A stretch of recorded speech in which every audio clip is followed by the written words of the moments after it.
les dessins animés qui ont marqué notre enfance cachent plus de choses que tu ne l'imagines. Sous leurs couleurs vives et leurs histoires apparemment innocentes, se cachent des secrets que tu n'aurais jamais soupçonnés.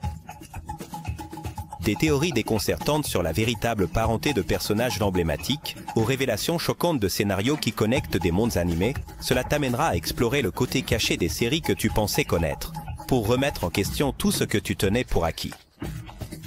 Car ce que tu es sur le point de découvrir changera à jamais la façon dont tu regardes ces histoires classiques. Numéro 1. Problème paternel dans Les Simpsons. Depuis sa première en 1989, Les Simpsons s'est imposé comme l'une des séries animées les plus emblématiques. Cependant, les mystères et théories derrière certains personnages ont maintenu les fans en débat pendant des décennies. L'un des énigmes les plus discutées est celui de Ralph Wiggum. Le fils particulier du chef de police Clancy Wiggum, connu pour ses phrases innocentes et excentriques. La théorie qui a gagné en popularité suggère que Ralph n'est pas le fils biologique de Clancy, mais d'Eddie, l'un des officiers de police de Springfield.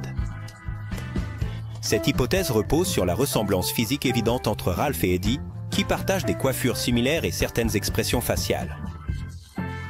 D'un autre côté, Ralph ne semble pas avoir hérité de l'un des traits de son supposé père officiel, Clancy Wiggum. L'épisode Les A de Boy Scout a mis ce débat en lumière lorsqu'il a présenté une scène où Clancy confronte Eddie à propos des rumeurs. Bien que ce moment ait alimenté les spéculations des fans, il a été précisé que l'épisode ne fait pas partie du canon de la série, laissant le mystère non résolu. Le contexte derrière ces théories est également un reflet de la manière dont les Simpsons ont développé leur narration au fil des années. Les scénaristes ont démontré une capacité exceptionnelle à jouer avec l'ambiguïté, laissant des pistes pendant qui invitent le public à les interpréter. Cela ne favorise pas seulement les discussions au sein de la communauté des fans, mais donne également de la profondeur à des personnages qui, à première vue, peuvent sembler unidimensionnels. De plus, le cas de Ralph Wiggum met en évidence comment les scénaristes utilisent l'humour pour aborder des sujets plus sérieux, comme la paternité et les relations familiales. Bien que présenté de manière légère, le questionnement sur la paternité de Ralph offre une perspective intéressante sur les liens familiaux dans un environnement satirique comme Springfield. Cette théorie a transcendé le domaine des fans pour devenir un phénomène culturel. Des mèmes aux analyses détaillées sur les forums et les réseaux sociaux, la question de savoir qui est le véritable père de Ralph continue de générer des conversations. Bien que les créateurs de la série n'aient pas donné de réponse définitive, leur silence alimente l'imagination des spectateurs. Numéro 2. L'économie des doigts animés. Depuis les premiers jours de l'animation, les artistes ont dû relever le défi d'équilibrer créativité et budget. Dessiner des personnages nécessitait du temps, des efforts et des ressources économiques significatives. C'est alors que les animateurs ont découvert un petit truc qui a révolutionné l'industrie. Éliminer un doigt des mains des personnages. Ainsi est née la caractéristique des 4 doigts, un détail qui est devenu la norme dans la plupart des dessins animés. La raison derrière cette décision était simple. Dessiner moins de doigts économisait du temps et de l'argent. Dans les années 20 et 30, lorsque les studios d'animation commençaient à peine, chaque image devait être dessinée à la main et réduire les détails complexes signifiait accélérer le processus. Walt Disney, par exemple, a commenté que si Mickey Mouse avait 5 doigts, ses mains ressembleraient à des grappes de bananes. Ce changement n'a pas seulement facilité le travail, mais a également contribué à l'esthétique iconique des personnages animés. L'utilisation de gants blancs a également joué un rôle crucial dans cette simplification. À une époque où la télévision et le cinéma étaient en noir et blanc, les gants permettaient un contraste visuel clair entre les mains et le corps des personnages. De plus, les gants ajoutaient une touche d'humanité à des figures comme Mickey Mouse, un petit détail qui aidait les spectateurs à se connecter émotionnellement avec ces personnages. L'économie de détails ne se limitait pas aux mains. La simplification s'étendait à d'autres domaines, comme le design des personnages. Les animateurs cherchaient des moyens de rendre les personnages reconnaissables et expressifs, sans recourir à des motifs ou textures compliquées. Par exemple, Ursula, la méchante de la petite sirène. Elle n'a que 6 tentacules au lieu des 8 typiques d'une pieuvre. Cela facilitait non seulement le processus d'animation, mais réduisait également les coûts associés. Aujourd'hui, bien que la technologie ait énormément progressé, certains de ces trucs persistent. L'esthétique simplifiée des premiers jours de l'animation est devenue un élément stylistique qui définit de nombreux dessins animés modernes. De plus, le design avec moins de détails permet aux animateurs de se concentrer sur l'essentiel, raconter des histoires mémorables qui captivent l'imagination du public. La décision de réduire un doigt n'était pas seulement une mesure pratique, mais aussi un choix créatif qui a défini des générations de personnages. De Mickey Mouse à Homer Simpson, les 4 doigts sur les mains des personnages sont devenus un symbole de la magie de l'animation. Grâce à cette solution ingénieuse, les animateurs ont réussi à surmonter les défis initiaux et à établir un héritage visuel qui continue de captiver les spectateurs de tous âges. Numéro 3. D'école pratique chez Hanna-Barbera. Dans les années entre 40 et 50, le monde de l'animation connaissait une expansion rapide. Les studios Hanna-Barbera, responsables de classiques comme les Pierres à Feu et Scooby-Doo, se sont distingués par leur approche innovante dans la conception des personnages. L'une de leurs stratégies les plus ingénieuses était l'utilisation de colle et d'accessoires pour optimiser le processus d'animation. Le truc était simple mais efficace, en ajoutant des éléments comme des colliers, des cravates ou des nœuds autour du cou des personnages. Les animateurs pouvaient séparer visuellement les têtes des corps. Cela leur permettait d'animer uniquement les têtes tout en gardant les corps statiques, réduisant ainsi de manière significative le nombre de dessins nécessaires pour chaque scène. Pour des personnages comme Fred Pierre à Feu, cela ne complétait pas seulement leur apparence, mais c'était aussi une ressource pratique pour économiser du temps et de l'argent. Cette technique n'a pas seulement accéléré la production, mais elle a également permis à Hanna-Barbera de créer des séries avec des budgets plus serrés, sans sacrifier la qualité. Avec cette méthode, ils ont réussi à produire des programmes en moins de temps et à des coûts inférieurs à ceux de leurs concurrents, marquant une nouvelle ère dans l'animation télévisée. L'impact de cette stratégie s'est étendu au-delà de Hanna-Barbera. D'autres studios ont adopté des idées similaires, comme l'utilisation de motifs répétitifs dans les décors pour réduire la nécessité de dessiner des scènes détaillées à chaque image. Cependant, Hanna-Barbera s'est consolidé comme un pionnier dans la recherche d'un équilibre entre créativité et efficacité. Les avancées technologiques ont éliminé bon nombre de ces limitations, mais l'héritage des solutions pratiques de Hanna-Barbera perdure. Son approche a non seulement changé la façon dont les dessins animés étaient réalisés, mais a également permis aux séries animées de devenir un élément essentiel de la télévision familiale. Les calls animés sont un rappel de la manière dont l'innovation peut émerger des contraintes et comment de petits détails peuvent transformer l'industrie à jamais. Numéro 4. Pourquoi les Simpsons sont-ils jaunes?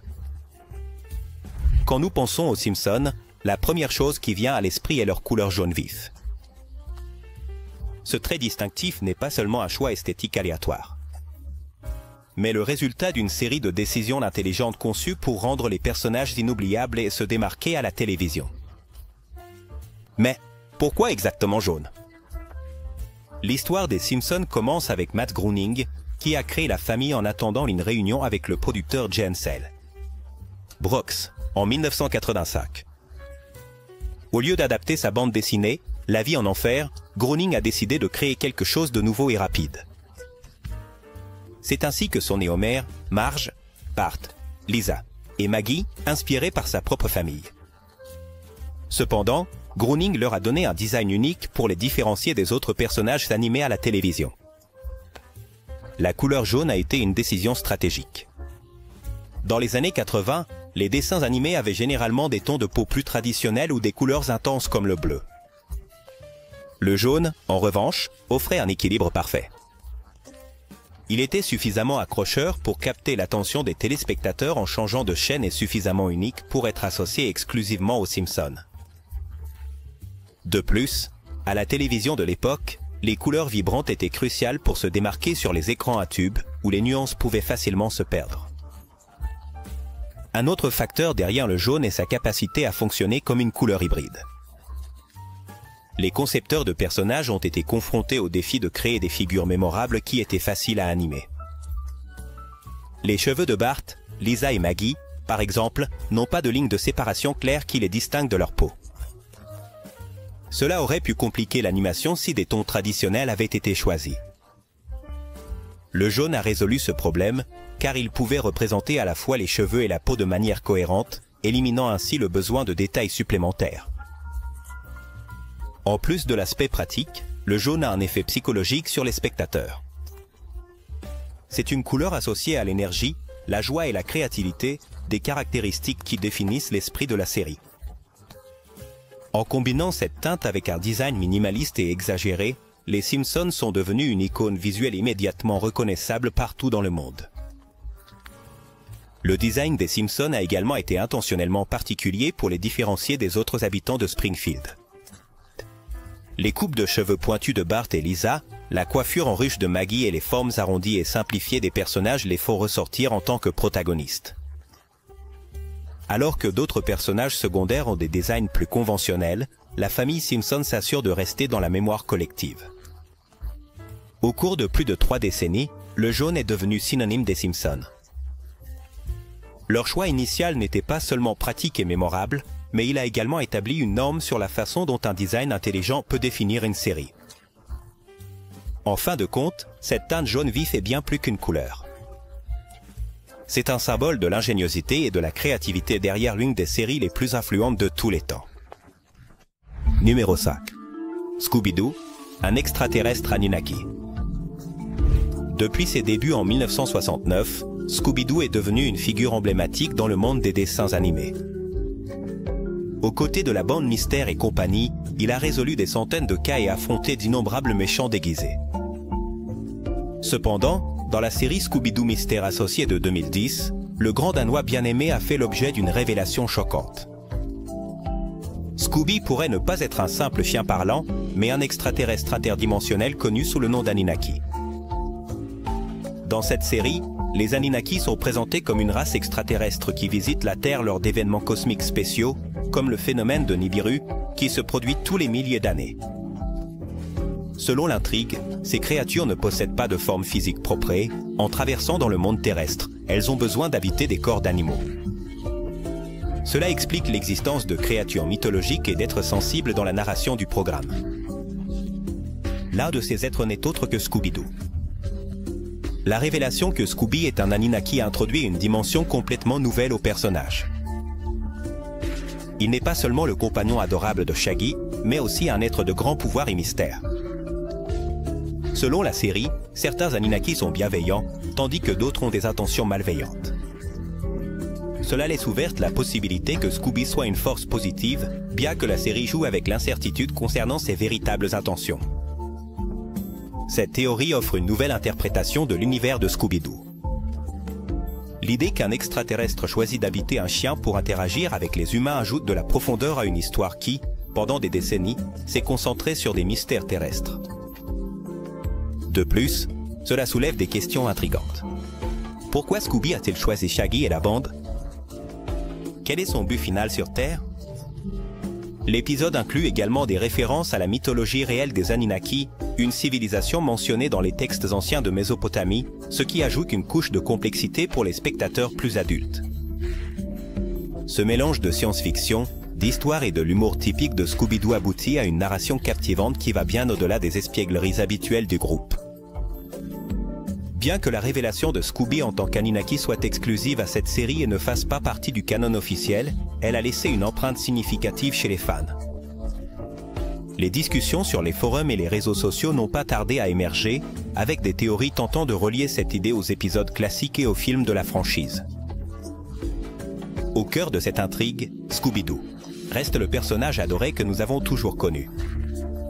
Son courage, son humour et sa loyauté restent intacts, mais l'idée qu'il soit un être interdimensionnel ajoute un nouveau niveau d'intrigue. Ce qui a commencé comme une révélation inattendue dans une série dérivée est devenu l'un des rebondissements les plus mémorables de la franchise, prouvant que même les dessins animés les plus classiques peuvent nous surprendre avec leurs secrets cachés. Numéro 6. La connexion entre la Reine des Neiges et Tarzan. Dans l'immense univers des théories Disney, l'une des plus fascinantes relie les histoires de la Reine des Neiges et Tarzan. Selon cette théorie, Elsa et Anunnaki de la Reine des Neiges ont un frère cadet, Tarzan. Bien que cela puisse sembler être une idée sortie de l'imagination d'un fan, cette connexion a des racines plus profondes car elle a été proposée par Chris Buck, co-directeur des deux films. La théorie commence avec les parents d'Elsa et Aninaki qui partent en bateau avant que le naufrage ne mette fin à leur vie. Ou du moins, c'est ce que l'on croit dans La Reine des Neiges. Selon Buck, les rois d'Arendelle ont en réalité survécu au naufrage et ont atteint une île sauvage. Là, ils ont eu un fils avant d'être attaqués mortellement par un léopard. Cet enfant, orphelin et seul dans la jungle, a été élevé par des singes. Oui, c'est exactement l'histoire de Tarzan. La connexion n'est pas totalement farfelue. Les deux films montrent des familles royales en temps de crise. Et l'idée que les parents d'Elsa et Aninaki ont eu un destin différent ajoute une couche de profondeur aux deux récits. De plus, La Reine des Neiges a déjà montré des liens avec d'autres films de Disney. Par exemple, Réponse et Flynn Rider de Réponse font une apparition lors du couronnement d'Elsa, ce qui montre que les mondes de ces films sont connectés. Cependant, la théorie a aussi ses détracteurs. Les plus critiques soulignent des incohérences dans les périodes de temps et les emplacements géographiques. Alors que La Reine des Neiges se situe dans un monde fantastique inspiré de la Scandinavie, Tarzan se déroule dans une jungle tropicale, possiblement en Afrique. De plus, les différences dans le design des personnages rendent difficile l'intégration parfaite des deux univers. Malgré cela, Chris Buck a expliqué que la théorie est plus une idée amusante qu'un élément officiel du canon de Disney. Selon lui, la proposée était une façon d'explorer. Comment les histoires peuvent être interconnectées de manières inattendues. Ce type de spéculation est quelque chose que Disney encourage parmi sa base de fans, car cela crée des conversations et maintient l'intérêt des audiences pour les films. Imaginons un instant que cette théorie soit réelle. Cela signifierait qu'Elsa et Aninaki n'ont pas seulement un frère, mais qu'ils partagent également un lignage de survivants extraordinaires. Tarzan. Avec ses capacités à communiquer avec les animaux et à s'adapter à son environnement, il compléterait parfaitement les pouvoirs magiques d'Elsa et le courage d'Aninaki. Indépendamment de la véracité de cette connexion, cette théorie a captivé l'imagination des fans de Disney. L'idée que les mondes de La Reine des Neiges et Tarzan soient entrelacés est un rappel que les histoires peuvent transcender leurs limites originales et trouver de nouvelles façons d'inspirer et de divertir. Que ce soit comme une simple théorie ou comme un détail délibéré, cette connexion montre le pouvoir de la narration pour relier même les fils les plus inattendus. Numéro 7. Le code caché. À 113 chez Pixar. Si vous êtes fan des films Pixar, vous avez probablement remarqué le mystérieux code A113, qui apparaît dans presque tous. Ce petit détail, qui a suscité des spéculations parmi les spectateurs, n'est pas une référence aléatoire ni un message subliminal, mais un hommage à l'endroit où la magie de Pixar a commencé. Le code A113 fait référence à une salle de classe à l'Institut des Arts de Californie, également connu sous le nom d'art. Cet institut, fondé avec le soutien de Walt Disney, est devenu l'épicentre de la formation de certains des animateurs les plus importants de l'industrie. Des figures comme John Lasseter, Pete Docter, Brad Bird et Andrew Stanton, qui deviendraient plus tard des piliers fondamentaux de Pixar, ont commencé leur carrière là-bas. Dans cette salle, à 113, les étudiants apprenaient les fondamentaux de l'animation, des principes de base du mouvement à la manière de raconter des histoires visuelles de manière efficace. Pour eux, cette salle de classe n'était pas seulement un espace physique, mais un symbole de leur passion pour la créativité et la collaboration. Lorsque ces animateurs ont commencé à travailler sur des projets plus importants, ils ont emporté avec eux le désir de rendre hommage à leurs débuts modestes. Bird a été celui qui a introduit la tradition du A113 dans ses travaux, en commençant par le petit grille-pain courageux en 1987. Plus tard, lorsque Bird, Lasseter et d'autres anciens élèves de Kalarar ont rejoint Pixar, le code est devenu une marque distinctive dans leurs films. Il apparaît de diverses manières, comme le numéro de plaque d'une voiture dans Toy Story, ou comme un numéro de modèle dans Wall-E, ou même comme un code sur une porte dans Monstres et compagnie. Mais pourquoi continuer à utiliser ce code? La réponse est simple. Pour ces animateurs, A113 représente un lien avec leurs racines, un rappel du chemin parcouru. C'est aussi une façon d'inspirer les nouvelles générations d'artistes à rêver en grand, en leur rappelant que même les plus petits projets peuvent avoir un impact significatif. le code a transcendé Pixar. Apparaissant également dans des films de Disney et d'autres studios où ont travaillé ses anciens élèves. Sa présence est devenue un jeu pour les fans qui aiment chercher le A113 caché dans chaque nouveau film. Cette interaction ajoute une couche de divertissement et de connexion pour les spectateurs qui se sentent partie prenante d'un secret partagé. Au-delà de son symbolisme, le siège 13 est un témoignage de la façon dont les petits détails peuvent enrichir une narration. Ce code est un hommage à la camaraderie, à l'apprentissage et à l'amour de l'animation.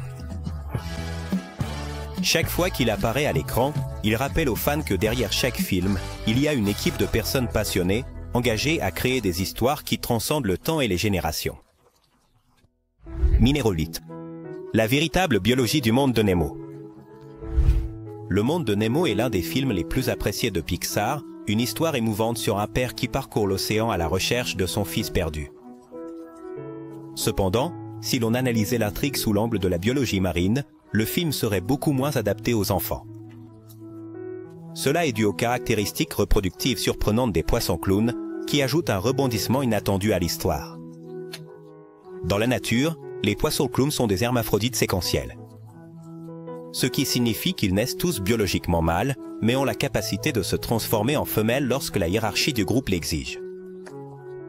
Ce changement se produit si la femelle dominante meurt, comme c'est le cas avec Coral, la mère de Nemo, dans la scène initiale du film. Selon les règles de la biologie, Marlin, le père de Nemo, aurait assumé le rôle de la femelle reproductrice après la mort de Coral. Cela implique qu'au lieu de chercher son fils, Marlin aurait changé de sexe. Et dans un retournement encore plus surprenant, il aurait formé une nouvelle relation reproductive avec Nemo, qui resterait le mâle dominant du groupe. Bien que cette dynamique soit tout à fait normale dans le monde des poissons clowns, elle présente une réalité assez différente de la chaleureuse relation familiale que nous voyons dans le film. La raison derrière ce comportement est due à la structure sociale des poissons clowns. Ils vivent dans des anémones en petits groupes dirigés par une femelle dominante, suivie par un mâle reproducteur. Le reste du groupe est composé de mâles subordonnés qui attendent leur tour pour monter dans la hiérarchie. Ce système assure la survie et la stabilité du groupe, mais crée également des situations qui défient notre compréhension traditionnelle des relations familiales. Bien que Pixar n'ait pas incorporé cette réalité biologique dans le monde de Nemo, le film reste un témoignage de la façon dont les histoires peuvent s'inspirer de la nature tout en conservant une approche accessible pour les jeunes publics. Le choix d'ignorer cet aspect biologique a été, sans aucun doute, une décision consciente pour maintenir le ton émouvant et familial de l'histoire. Cependant, la biologie des poissons clowns a été un sujet de discussion parmi les fans et les biologistes marins, qui ont utilisé le film comme une opportunité pour éduquer sur les fascinantes complexités de la vie marine. Cela ajoute une couche d'intérêt pour les adultes, qui peuvent explorer les vérités scientifiques derrière la narration de Pixar. Malgré les libertés créatives, le monde de Nemo a réussi à capturer l'essence de la relation entre un père et son fils, montrant courage, amour et résilience dans un monde plein de défis.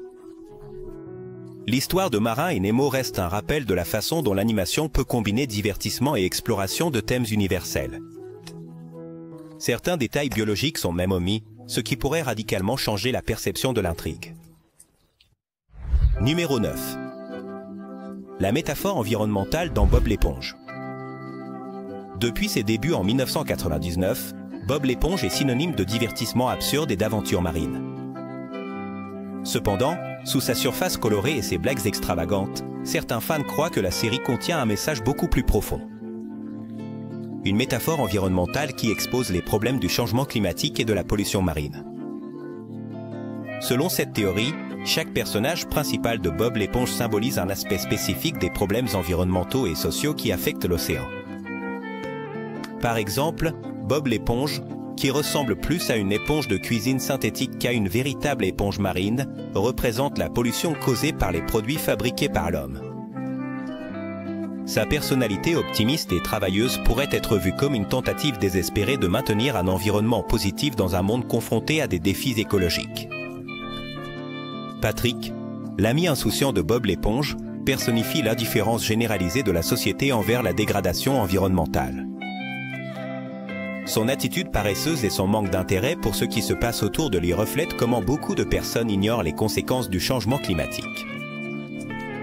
Littéralement, il vit sous un rocher. Ce qui en fait une représentation parfaite de ce problème. D'un autre côté, Monsieur Crabbe, avec son obsession pour l'argent et son avidité, symbolise les grandes entreprises qui privilégient les profits au détriment du bien-être de l'environnement. Son restaurant, le Crabe Croustillant, se trouve au centre de Bikini Bottom, un endroit que certains ont interprété comme une zone polluée, où les créatures marines survivent dans des conditions difficiles. Même les maisons des personnages, qui ressemblent à des silencieux de voitures, renforcent cette idée d'un habitat construit avec des déchets humains. Carlo, le musicien frustré qui travaille contre son gré au Crabe Croustillant, représente l'épuisement et l'apathie des personnes qui tentent de plaider pour le changement, mais se sentent piégés dans des systèmes qui ne valorisent pas leurs efforts. Son mécontentement constant et son isolement social en font un symbole des luttes personnelles dans un environnement qui ne favorise ni la créativité ni le progrès. Au-delà des personnages, l'environnement de fond de Bikini renforce la théorie. On pense que le nom fait référence à l'atoll de Bikini, un site réel dans l'océan Pacifique qui a été utilisé pour des essais nucléaires. Cela pourrait expliquer pourquoi les créatures marines du programme ont des caractéristiques anthropomorphiques et des comportements inhabituels. Bien que les créateurs de Bob l'éponge n'aient pas confirmé cette interprétation, Stephen Hillenburg lui-même, le créateur de la série, était biologiste marin, ce qui ajoute du poids à la possibilité que la série contienne des messages environnementaux cachés. Cependant, Hillenburg a affirmé que son intention principale était de divertir, pas de moraliser. Que ce soit comme une métaphore environnementale ou simplement comme un dessin animé hilarant, Bob l'éponge reste une série qui transcende les générations. Sa capacité à inspirer des débats sur des sujets complexes démontre comment même les programmes apparemment simples peuvent avoir un impact profond, laissant les spectateurs se demander s'il y a plus que ce que l'on voit à première vue dans le fond de Bikini. Numéro 10. Le recyclage de l'animation chez Disney. La magie de Disney a captivé des générations, mais même ce géant de l'animation a ses secrets. L'un des plus surprenants est sa pratique de recycler des animations de films précédents. Bien que certains pourraient y voir une stratégie ingénieuse, d'autres l'interprètent comme une mesure désespérée en temps de crise. Mais, qu'est-ce qui a poussé Disney à réutiliser ses propres scènes? La réponse se trouve dans les années 70, une époque de crise pour le studio après la mort de Walt Disney en 1966. Avec l'absence de son leader visionnaire, le studio faisait face à des problèmes financiers et à une diminution de la qualité de ses productions. Pour économiser du temps et des ressources, les animateurs ont commencé à réutiliser des séquences de mouvements de films classiques dans de nouveaux projets. Cette approche, connue sous le nom de rotoscopie, a permis au studio de produire des films avec des budgets plus bas. Un exemple célèbre de cette pratique est Robin des Bois, de 1973. Dans ce film, les mouvements du roi Léon des Aristochats et de Balou du livre de la jungle ont été recyclés presque de manière identique. Même des scènes de danse de Blanche-Neige et les 7 nains ont été adaptées pour Robin des Bois. Bien que les personnages et les décors changeaient, les mouvements restaient les mêmes, ce qui est évident lorsque l'on compare les films. La décision de réutiliser des animations n'était pas seulement économique, mais aussi une manière de conserver l'essence de Walt Disney dans les productions. Wolfgang Reitermann, réalisateur de Robin des Bois et défenseur de cette technique, croyait que tirer parti de séquences déjà éprouvées aidait à préserver la magie qui définissait le studio. Cependant, tous les animateurs n'étaient pas d'accord, car certains considéraient que cette pratique limitait l'innovation créative. Le recyclage de l'animation apparaît également dans d'autres films. Par exemple, le livre de la jungle partage des mouvements avec les aventures de Bernard et Bianca, et les danses de la Belle au bois dormant ont été réutilisées dans La Belle et la Bête. Cette technique ne réduisait pas seulement les coûts, mais elle garantissait également que les scènes soient visuellement attrayantes, car elle se basait sur des chorégraphies qui avaient déjà fait leurs preuves.